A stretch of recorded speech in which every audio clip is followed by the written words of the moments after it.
अथ तृतीय अध्याय भगवान के अवतारों का वर्णन।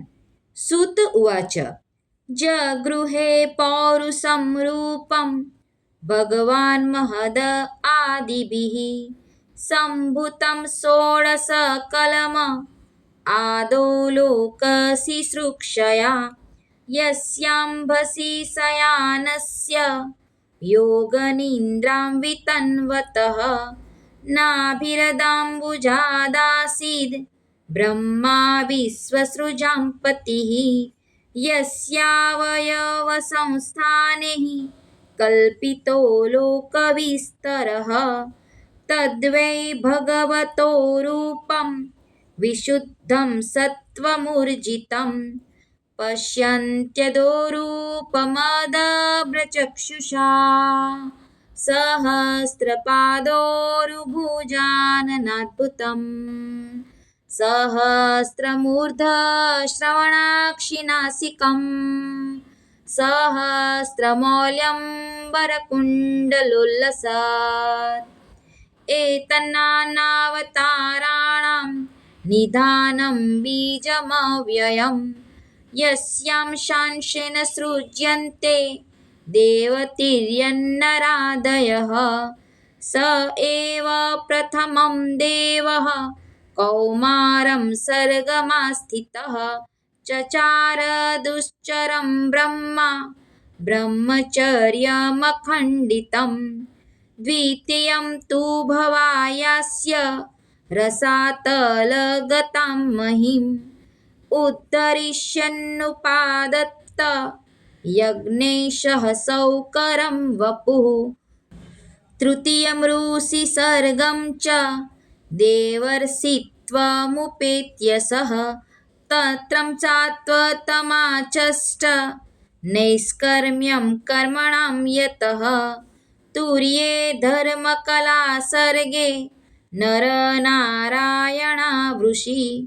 भूत्वात्मोपशमोपेतं करोद्दुश्चरं तपः पञ्चमः कपिलो नाम सिद्धेशः कालविप्लुतं प्रोवाचासुरये साङ्ख्यं तत्त्वग्रामविनिर्णयम् षष्ठे अत्रिरपत्यत्वं वृतः प्राप्तो न सूयया आन्वीक्षिकिमलर्काय प्रह्लादादिभ्य ऊचिवान् ततः सप्तम आकुत्यां रुचेर्यज्ञो भजायत स यामाद्यैः सुरगणैर्पात्स्वायम्भुवान्तरम् अष्टमे मेरुदेव्यां तु नाभिर्जात उरुक्रमः दर्शयन् वर्त्मधीराणां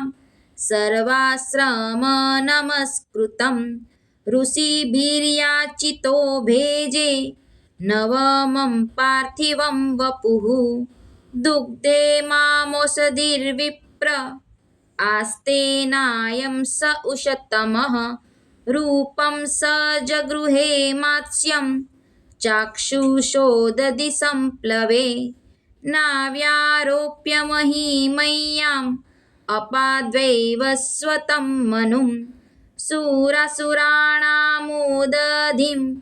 मथ्नतां मन्दराचलं दद्रे कमठरूपेण पृष्ठ एकादशे विभुः दान्वन्तरं द्वादशमं त्रयोदशममेव च अपाययत्सुरानन्यान् मोहिन्या मोहयन् स्त्रिया चतुर्दशं नारसिंहं बिभ्रदैत्येन्द्रमूर्जितं ददार करजैर्वक्ष्यस्येरकां कटकृद्यथा पञ्चदशं वामनकं कृत्वा गादध्वरं बलैः पदत्रयं याचमानः प्रत्यादित्सु स्त्रिविष्टपम् अवतारे षोडशमे पश्यन् ब्रह्मद्रुहो नृपान् त्रिः सप्त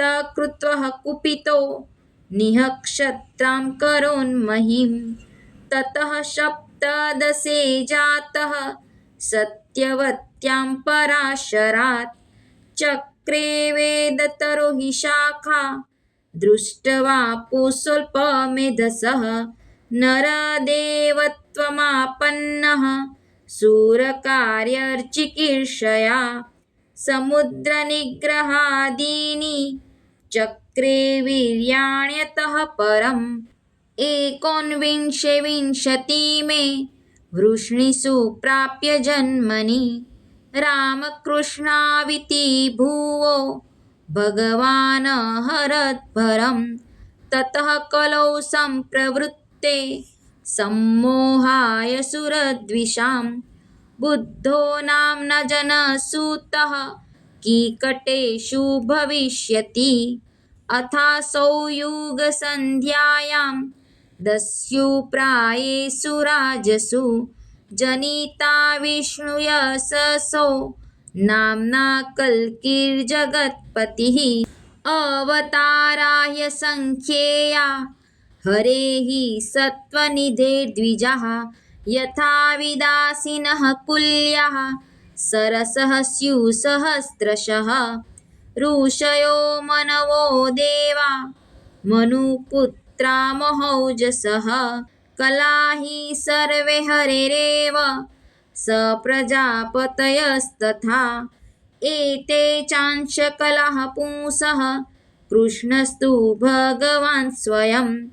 इन्द्रारिव्याकुलं लोकं म्रूयन्ति युगे युगे जन्मगुह्यं भगवतो य एतत् प्रयतो नरः सायं प्रातर्गृह्णन् भक्त्या दुःखग्रामाद्विमुच्यते दुःखग्रामाद्विमुच्यते दुःखग्रामाद्विमुच्यते। श्री सूत जी कहते हैं, सृष्टि के आदि में भगवान ने लोकों के निर्माण की इच्छा की। इच्छा होते ही उन्होंने महत्तत्व आदि से निष्पन्न पुरुष रूप ग्रहण किया। उसमें 10 इंद्रियां, 1 मन और 5 भूत, ये 16 कलाएं थी। उन्होंने कारण जल में शयन करते हुए जब योग निद्रा का विस्तार किया तब उनके नाभि सरोवर में से एक कमल प्रकट हुआ और उस कमल से प्रजापतियों के अधिपति ब्रह्मा जी उत्पन्न हुए। भगवान के उस विराट रूप के अंग प्रत्यंग में ही समस्त लोकों की कल्पना की गई है। वह भगवान का विशुद्ध सत्वमय श्रेष्ठ रूप है। योगी लोग दिव्य दृष्टि से भगवान के उस रूप का दर्शन करते हैं। भगवान का वह रूप हजारों पैर, जांघें, भुजाएं और मुखों के कारण अत्यंत विलक्षण है। उसमें सहस्त्रों सिर, हजारों कान, हजारों आँखें और हजारों नासिकाएं हैं। हजारों मुकुट, वस्त्र और कुंडल आदि आभूषणों से वह उल्लसित रहता है। भगवान का यही पुरुष रूप, जिसे नारायण कहते हैं, अनेक अवतारों का अक्षय कोश है।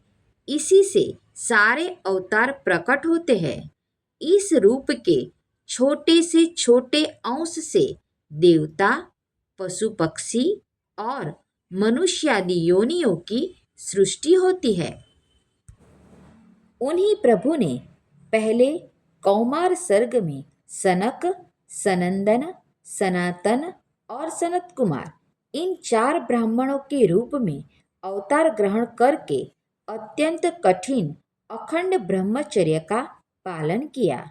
दूसरी बार इस संसार के कल्याण के लिए समस्त यज्ञों के स्वामी उन भगवान ने ही रसातल में गई हुई पृथ्वी को निकाल लाने के विचार से सूकर रूप ग्रहण किया।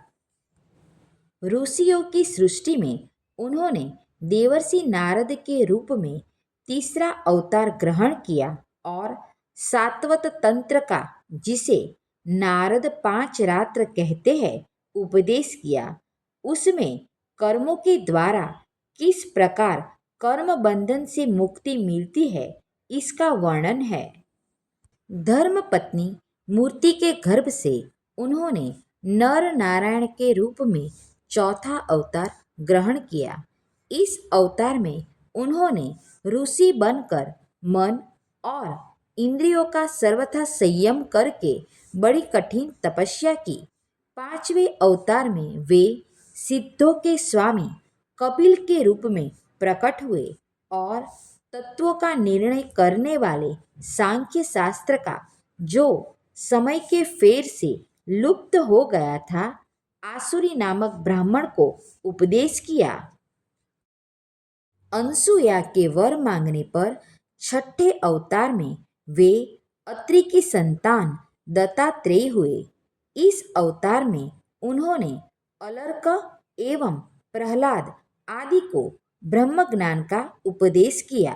सातवीं बार रुचि प्रजापति की आकुति नामक पत्नी से यज्ञ के रूप में उन्होंने अवतार ग्रहण किया और अपने पुत्र याम आदि देवताओं के साथ स्वयंभू मनवंतर की रक्षा की। राजा नाभि की पत्नी मेरु देवी के गर्भ से ऋषभ देव के रूप में भगवान ने आठवां अवतार ग्रहण किया। इस रूप में उन्होंने परमहंसों का वह मार्ग, जो सभी आश्रमियों के लिए वंदनीय है, दिखाया। ऋषियों की प्रार्थना से नवीं बार वे राजा पृथु के रूप में अवतीर्ण हुए। सौनकादि ऋषियों, इस अवतार में उन्होंने पृथ्वी से समस्त औषधियों का दोहन किया था। इससे यह अवतार सबके लिए बड़ा ही कल्याणकारी हुआ। चाक्षुष मनवंतर के अंत में जब सारी त्रिलोकी समुद्र में डूब रही थी, तब उन्होंने मत्स्य के रूप में 10वां अवतार ग्रहण किया और पृथ्वी रूपी नौका पर बैठाकर अगले मनवंतर के अधिपति वैवस्वत मनु की रक्षा की।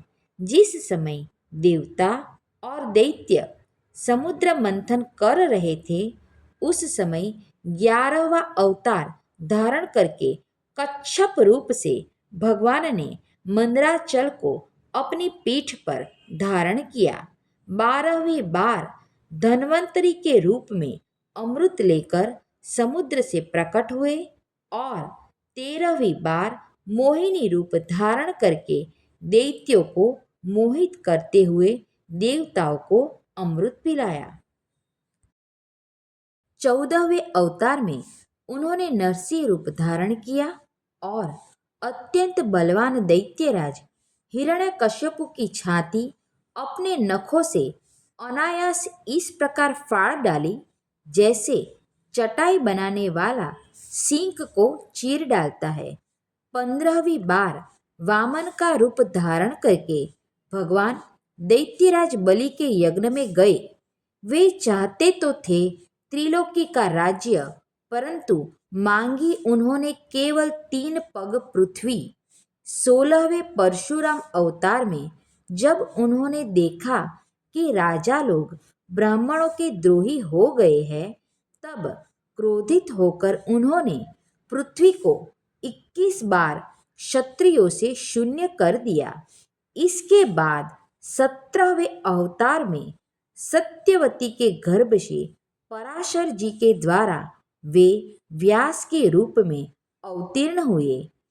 उस समय लोगों की समझ और धारणा शक्ति कम देखकर आपने वेद रूप वृक्ष की कई शाखाएं बना दी। 18वीं बार देवताओं का कार्य संपन्न करने की इच्छा से उन्होंने राजा के रूप में रामावतार ग्रहण किया और सेतु बंधन, रावण वध आदि वीरतापूर्ण बहुत सी लीलाएं की। 19वें और 20वें अवतारों में उन्होंने यदुवंश में बलराम और श्री कृष्ण के नाम से प्रकट होकर पृथ्वी का भार उतारा। उसके बाद कलियुग आ जाने पर मगध देश बिहार में देवताओं के द्वेषी दैत्यों को मोहित करने के लिए अजन के पुत्र रूप में आपका बुद्धावतार होगा। इसके भी बहुत पीछे जब कलियुग का अंत समीप होगा और राजा लोग प्रायः लुटेरे हो जाएंगे, तब जगत के रक्षक भगवान विष्णु यश नामक ब्राह्मण के घर कल के रूप में अवतीर्ण होंगे। सौनकादि ऋषियों जैसे अगाध सरोवर से हजारों छोटे छोटे नाले निकलते हैं, वैसे ही सत्वनिधि भगवान श्री हरि के असंख्य अवतार हुआ करते हैं। ऋषि, मनु, देवता, प्रजापति, मनुपुत्र और जितने भी महान शक्तिशाली हैं, वे सब के सब भगवान के ही अंश हैं। ये सब अवतार तो भगवान के अंशावतार अथवा कलावतार है, परंतु भगवान श्री कृष्ण तो स्वयं भगवान ही है। जब लोग दैत्यों के अत्याचार से व्याकुल हो उठते हैं, तब युग युग में अनेक रूप धारण करके भगवान उनकी रक्षा करते हैं। भगवान की दिव्य जन्मों की यह कथा अत्यंत गोपनीय रहस्यमयी है। जो मनुष्य एकाग्र चित्त से नियम पूर्वक सायं काल और प्रातः काल प्रेम से इसका पाठ करता है, वह सब दुखों से छूट जाता है।